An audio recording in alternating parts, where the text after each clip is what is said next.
Hi, friends. Welcome back to No Rules Random Thoughts of a Swiftie.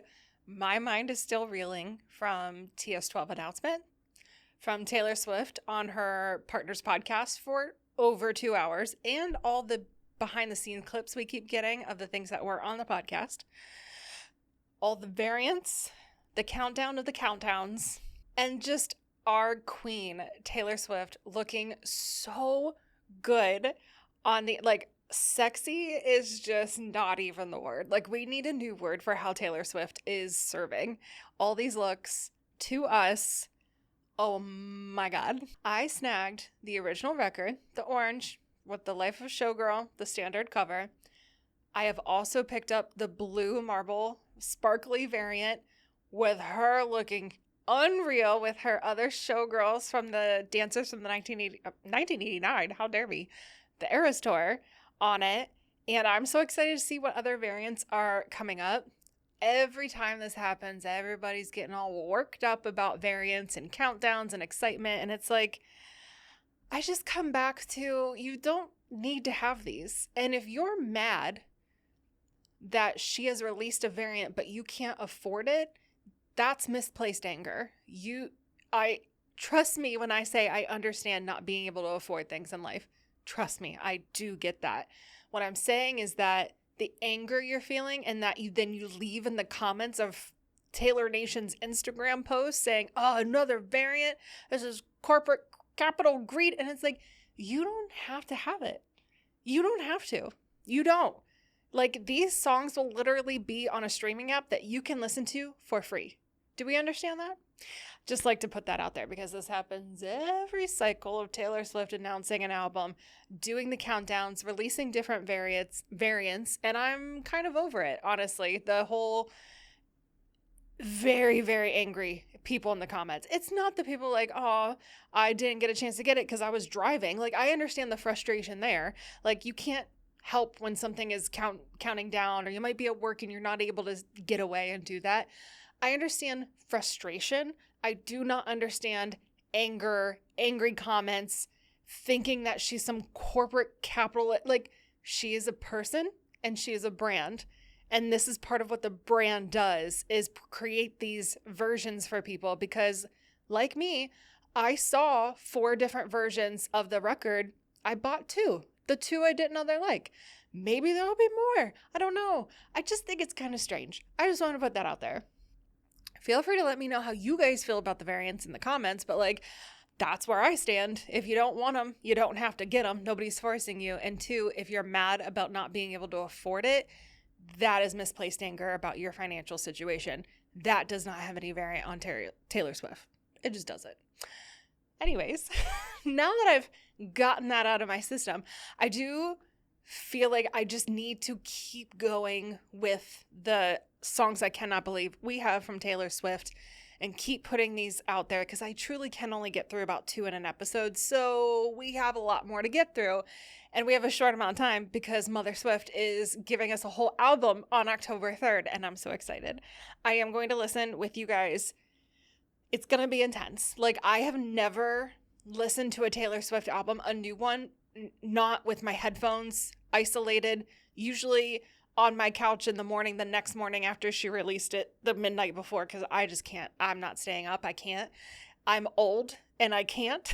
And that is my cross to bear. I usually get it the next morning and I sit there for however many hours this album is, and I just sit there in solitude and I listen. So this will be the first time that I actually will have to even hold off listening further, so that way I can get to the studio, play it out loud, which is another thing I'm not really used to, but I'm really excited to do it with you guys and have a community to listen to this album with. Like, I'm so excited for the Life of a Showgirl. I'm so excited for this new era, but we just, that means that now a hustle is put on trying to get through this part.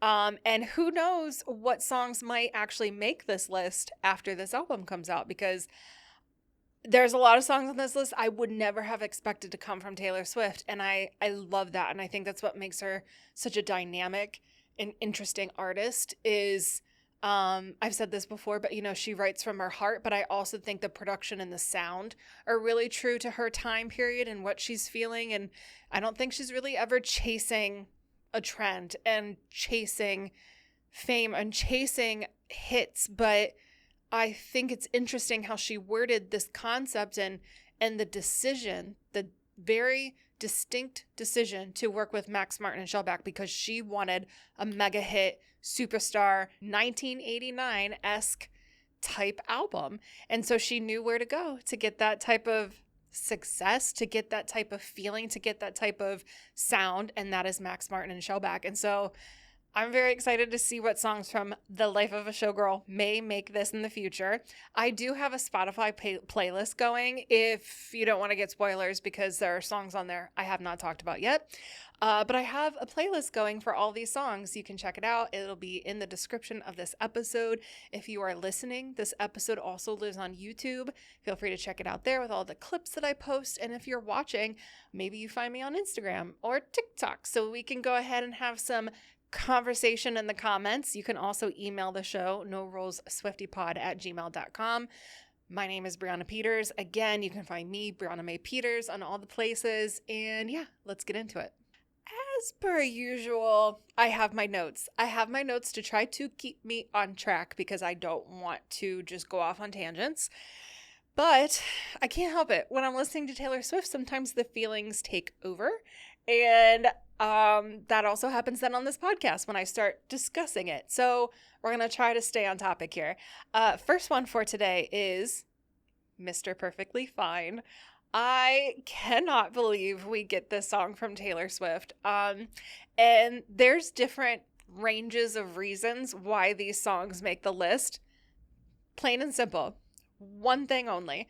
This song made this list because how are you telling me we're going to casually, years and years afterwards, get a casually cruel in a song before the mega opus of All Too Well?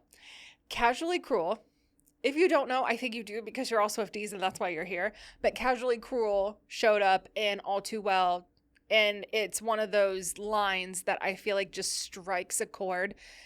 And lines, it's 2 words. It's literally 2 words, but I feel like you'd be hard pressed to find someone who has been in a relationship who hasn't felt this type of energy, or how invoking it is of someone's persona.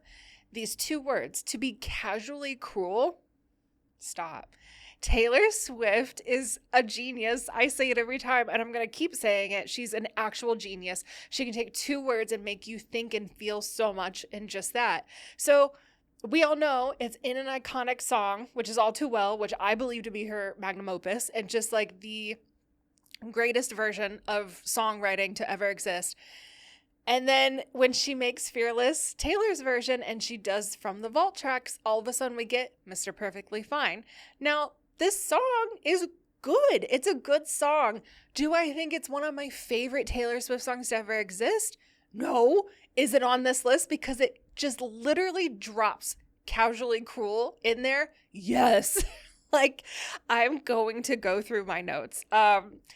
We have the original Casually Cruel, so immediately yes to being on the list. Thinking about what Casually Cruel means, and it says so much with just 2 words. Also, I just love the concept and how she conceptualized this song. It's an amazing melody, but also the drums and the guitar, elite, love them. Love the drive of the song and how it builds up each chorus but gets stripped back again for each verse. By far, my favorite part is it takes everything in me just to get up each day, but it's wonderful to see that you're okay. Love it. I absolutely love it. Sassy.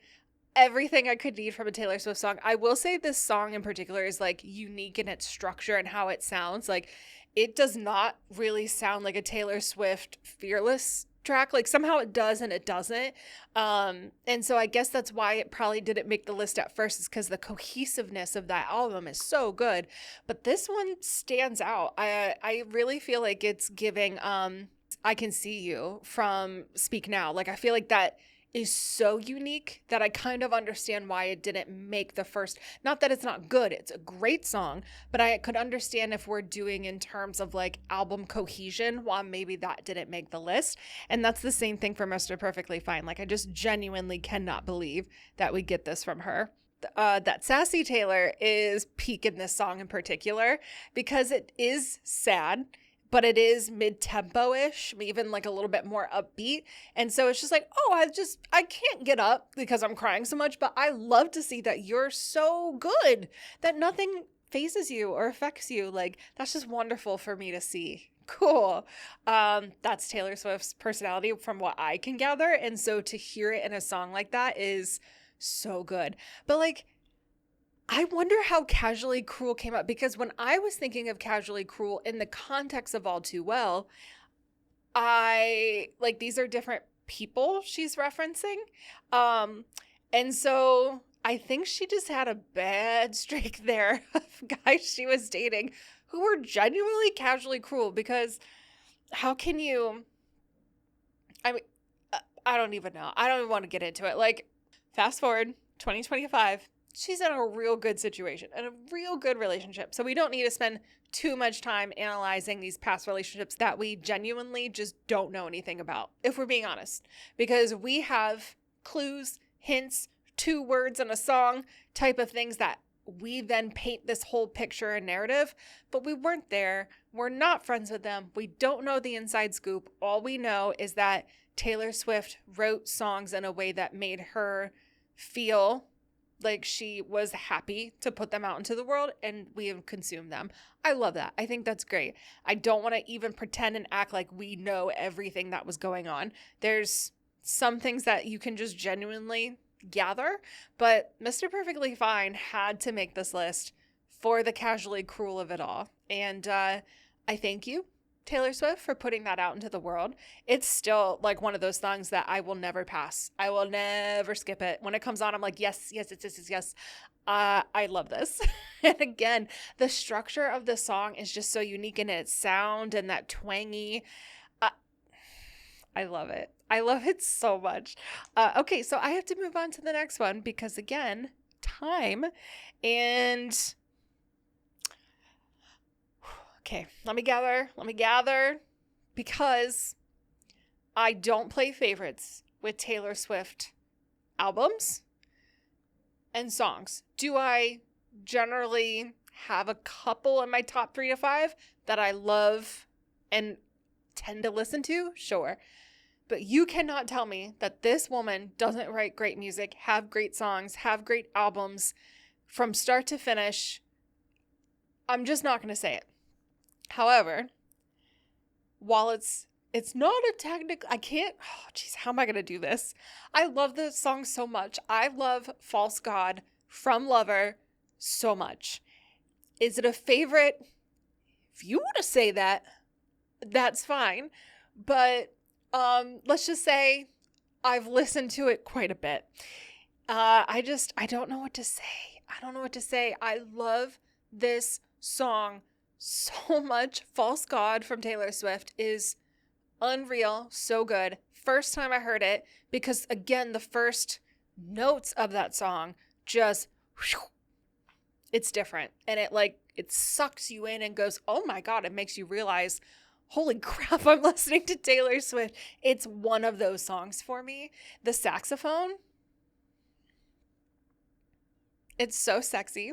And I just genuinely really appreciate when Taylor takes a risk and goes a direction and tries something new. And I know that means it's not going to hit with everybody. But I think that's why Folklore, Evermore live on another plane of interest from me. Again, not favorites. See how I did that? It's different, and I like different. I like someone who tries and experiments and is interested in exploring the bounds of what they know and going even beyond that. And I find it really captivating as a consumer of, Taylor Swift music, but like of art in general. Artists always amaze me. Their brain is something I'm always in awe of. And I just think False God is one of those things that it's an outlier on that album in the best way for me. That album is very like a complicated mix, I feel like, now that we have some perspective and we kind of know that a lot of that songwriting was happening during a high anxiety time for her. So what sounded at the moment like romantic is, in retrospect, kind of anxiety inducing and written from a place of doubt. And so it's kind of hard as Taylor Swift fans to feel like, yeah, I love that album because that meant that she was doing well. She was not doing that well. So in that, when False God comes on, it just feels like a detachment from all the anxiety. This is just like a sinking in type of song. It's a sexy song. It's a smooth song. Let me just read to you what I wrote down and then we can dissect more. I said, the intro with that sax, ... Are you kidding me? I remember Taylor said she was so scared to use horns for Shake It Off because she didn't feel like she was cool enough to pull off horns. But Miss Ma'am, this sax in the beginning and all the way through hit me like a freight train when I first heard it. The sax adds to it, but the synthy beat is actually really driving and it's so sexy. And that beat goes, it goes in and out and in. Oh, stop. But stop it. But with the saxophone, it's too much. But with the saxophone, I can't even do it. My train of thought is gone with the saxophone. It's just paired very nicely together. I will never be able to live after this. Okay. I love when Taylor does this writing technique. Oh, yes. Thank you, past me, for putting this in here. I do want to talk about this. I love when Taylor does the writing technique of saying something shortened that she'll expand upon later. In here, it's We'd Still Worship. And then she extends it later and brings it back with We'd Still Worship This Love. And my favorite part of this song is, and I can't talk to you when you're like this, staring out the window like I'm not your favorite town. I'm New York City. I still do it for you, baby. To me, this is I'm the best thing at this party from You're Losing Me coded. You know, it just is like, so I guess it still has some of that sadness in there if you search for it, but the saxophone, the beat, the way she sings, We'd Still Worship This Love. Like, stop it. Stop. I would give anything to hear Taylor Swift play this live. Like, I didn't make it to the Eras Tour. Money, man. Am I right? But if I could just hear her sing this, it would just be so amazing live because it is truly just an all-time song for me. But yeah, I love that writing technique. We'd still worship, you know, and then later she brings it back and expands upon it. It's like that little sneak preview of something that's coming up. And there's a lot of writing techniques that she explores and things that she does that always intrigue me, but that's one of my favorite things. She does that in a lot of her discography too. So it's something that works for her and she's gotten really good at it. But yeah, ma'am, this is like sexy before we had the Life of a Showgirl sexy Taylor. So if this was it, I'd be very happy, but I am obviously ecstatic that we get even more. Grown Taylor, sexy Taylor, confident Taylor, happy Taylor, in love Taylor, just more Taylor Swift. Like, I couldn't be happier if you actually, I mean, I could be. We could get Taylor Swift on the podcast. That, I think, could make me happier. But other than that, I'm a happy girl. We have a new album to look forward to. So I actually forgot to do this. Remember when I got this book? Remember when I picked this up and I was so excited and I was going to read and then literally forgot about it the next episode? We're bringing it back. This, if you don't know, this is a quote book from Taylor, not from Taylor Swift. It's quotes from Taylor, but I actually got it at World Market. Okay. Random. I love it. But at least they're all quotes from Taylor Swift. So, all right. This one is Yahoo Music, October 2006. Taylor says, I think I first realized I wanted to be in country music and be an artist when I was 10. And I started dragging my parents to festivals, fairs, and karaoke contests. And I did that for about a year before I came to Nashville for the first time. Dude, I think honestly about Taylor's upbringing and the journey and how she got here and what could be different if just even the slightest little bits of changes had happened, or her parents didn't get her a guitar or didn't encourage. And I tell you, I actually get emotional. And then I think about kind of that, butterfly chain effect type of thing, how things were really supposed to be the way that they were. And I thank literally the universe every day that I get to live in the same timeline as Taylor Swift and experience this in person. And again, without like glorifying or godifying or, gurufying somebody too much. Like, I just can't tell you how much joy being a Taylor Swift fan has brought me. And I genuinely hope that this podcast is reaching other Swifties and other people who feel the same way, because it's nice and fun and interesting to get to be in this community with each other. And it's hopefully like a place that you guys are finding community as well. So meet us in the comments. Talk about how much you love Taylor Swift. What in this episode did you agree with, not agree with? I'm fine. I do bite back. I just want to say that. Like, I'm not a person that's going to spend all my day and times like just figuring out quippy remarks. I'm not going to do that. But I'm also not the person to just be like, oh, I guess people will just be mean to me and I won't say anything. Like, no, I'm going to say something. Like, if I see something and I don't agree with it, or you're just wrong, I'm going to point it out. I think the internet has gotten a little too loose and casual, and people feel a little too comfortable being just flat out wrong. And so, yeah, that's kind of where I'm at with it. I would never I'm not going to lose sleep over comments. I don't care about it that much, but I would say that like I care if somebody is wrong to put them in their place. That's me in a nutshell. KK, I have another episode I have to do immediately after this, if not one more, because we got to get through this list. Come on, life of a showgirl. Can't wait for October 3rd. All right, guys, thank you so much for listening, commenting, subscribing, doing all the things. Share this podcast if you think there's other Swifties you know who would like it or want to be a part of the community. Always happy to welcome more people over here, so thank you guys so much for listening, and I will catch you in the next episode.